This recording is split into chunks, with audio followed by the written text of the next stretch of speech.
میں آج آپ کو اسحاق اللہ خان کے بارے میں کچھ بتانے جا رہی ہوں۔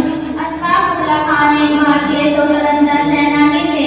ان کا جنم 22 اکتوبر 1900 کو اتر پردیش کے شاہجہاں پور میں ہوا تھا۔ وہ ایک بڑھئی جاتی مسلم پٹھان پریوار سے تھے۔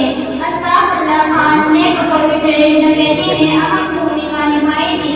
انہیں اس گھٹنا میں شامل ہونے کے آروپ میں شامل کیا گیا اور 19 دسمبر 1927 کو فیض آباد میں جیل میں پھانسی دے دی گئی۔ اسحاق اللہ خان جی کے بارے میں کچھ اور خاص باتیں۔ اسحاق اللہ خان اردو کے بہترین شاعر تھے۔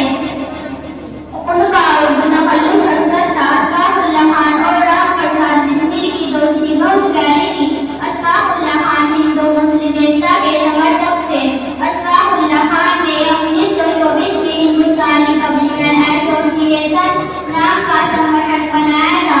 اسحاق اللہ خان کو لوگ ودیش سمپتی میں کئی بار دکھایا